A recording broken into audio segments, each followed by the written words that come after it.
Alright, what's going on everyone, and welcome to the series where I introduce you to all of the most powerful competitive decks in the modern format. The goal here isn't to give an exact deck list as those change constantly, but rather to give a brief overview of how a deck works so you can be prepared if you're new to the format. Today we're looking at Boros Energy, currently Modern's most competitive aggro deck that spawned from the release of Modern Horizons 3. In fact, it's pretty close to a Modern Horizons 3 block constructed deck, as we'll see. So let's start with the basics. Guide of Souls, it's a 1 mana 1/2, so it's already ahead of the curve, and whenever another creature enters, you gain 1 life and get 1 energy. Then, when you attack, and note the guide itself doesn't need to attack, any attack, you can pay 3 energy to put 2 +1/+1 counters and a flying counter on an attacking creature. So that can be very aggressive, giving things evasion and permanent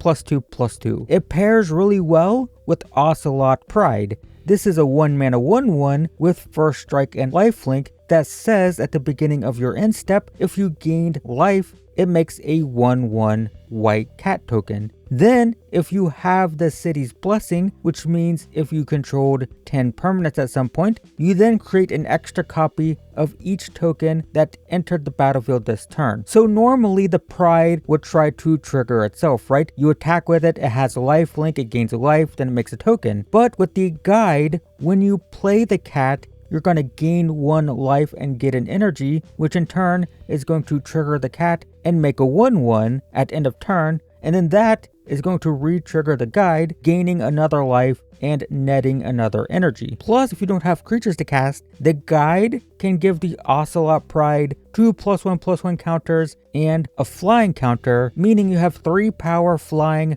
lifelink that's going to make a token at end of turn. So it's both aggressive and it's really good at sustaining its own life total. And all of this is just going to create more cats, right? It's really good at just flooding the board with these cat tokens. And the more cat tokens you have, the easier it is to get the City's Blessing, which in turn makes your cat production even more prolific. Then there's Ajani Nakado Pariah. He's a 2 mana 1/2, which doesn't seem aggressive, but he makes a 2/1 when he enters, so you're effectively getting 3 power, 3 toughness on 2 mana. If any cat dies, then that's going to include the token that Ajani makes, it's going to include Ocelot Pride, it's going to include the tokens from the Pride. If any cat dies, he flips into a Planeswalker. The +2 will put +1/+1 counters on all your cats, which if you already have a full board, could end the game. The 0 can make free 2/1s every turn, and it's not even a minus, so you get to just always do that. And when you activate that, if you control another red permanent, you get to deal damage equal to your creature count to anything, and we do have red permanents, don't worry about that. And the minus ability is a pseudo sort of board wipe. You're not looking to do that often, but it only requires 4, and he has a +2 ability, so it's not hard to get there if you need to. So this isn't technically a tribal cat deck, but you go wide with cats. It puts out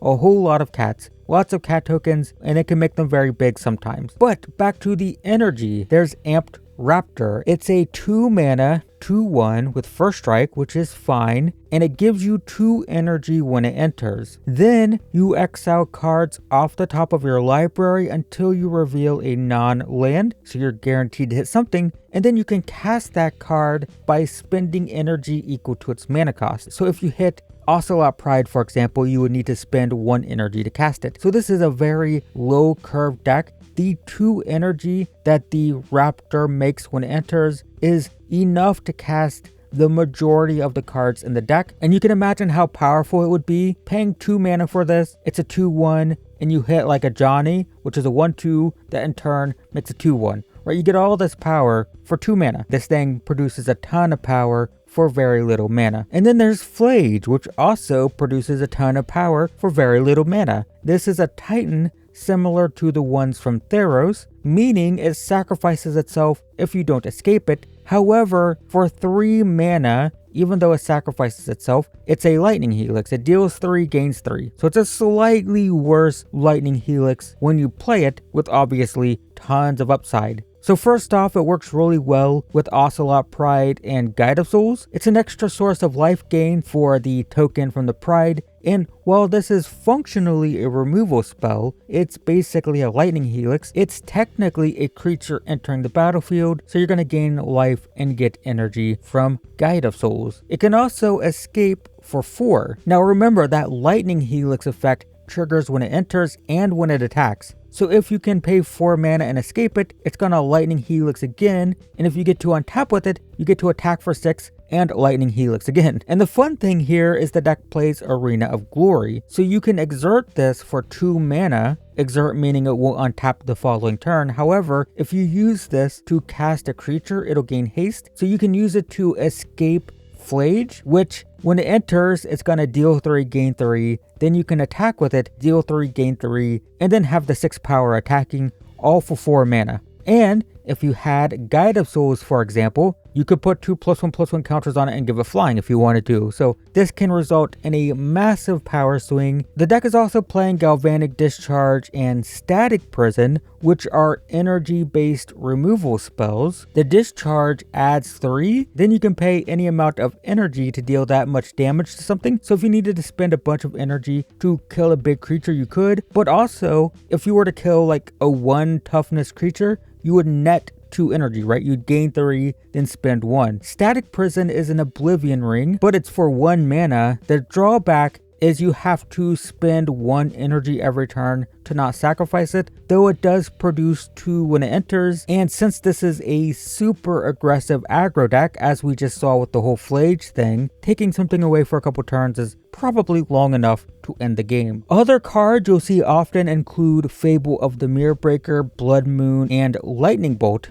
Mirror Breaker is just a nice mid-range card for grindy matchups. It lets you filter, makes a token that makes treasure, and ultimately flips into a reflection that can duplicate your creatures for a turn. Blood Moon can be an auto win against greedy multicolor decks. It turns all non-basics into mountains, so a 3-color deck with a bunch of shocks can just be shut out of all their colors. And Lightning Bolt, of course, classic, 1 mana, 3 damage. You'll also occasionally see things like Ragavan or Goblin Bombardment. Ragavan was an aggro staple, 2 power for 1 mana. It can steal cards from the opponent, make treasure, and it's crazy to say this, but it's kind of been power crept out of the format. It's still played for sure, but it's becoming less and less popular every day. That's what these Modern Horizons sets do. Anyway, Goblin Bombardment is a spicy surprise. It lets you sack your board when you have a bunch of cats to dome the opponent and win out of nowhere. This isn't in every deck. Depending on which metagame tracking website you look at, it's played in about 30 to 60% of published decks, so it's not always going to be in a deck, but it's something to be aware of. There are also Mardu versions of the deck. In fact, as I'm recording this, it is the 2nd most popular deck in Modern after the Boros version.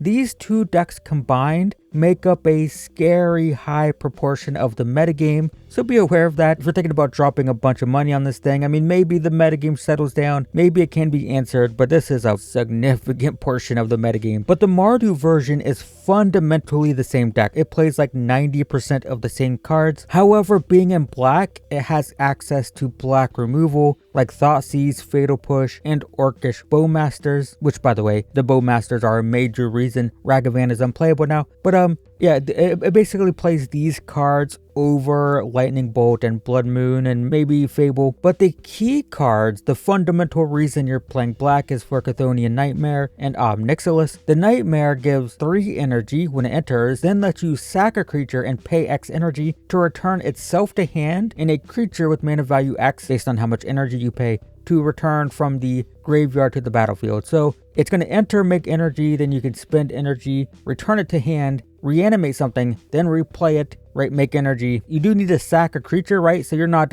it's not card advantage by itself, but it pairs really well with Guide of Souls. It helps trigger Ajani because you can sacrifice your own creatures. So it's very mid-rangey, that's the idea. And Ob Nixilis is the same. It makes devil tokens. It can force the opponent to lose 2 life or discard. It's sort of like a grindy value planeswalker. It's still an aggro deck. It's very aggressive, but it falls back on this like recycling and re-triggering value machine from the graveyard with Chthonian Nightmare and Ob Nixilis. And yeah, there are of course tons of variations from deck to deck, and there will likely continue to be developments as the metagame evolves and as new cards are released, so be sure to check the description below, as I will leave links to metagame tracking websites so you can see the most up-to-date deck lists at the time that you're watching this, so check that out if you're interested. But in the meantime, I hope this video was useful. Thanks for watching everyone, and I will see you in the next one.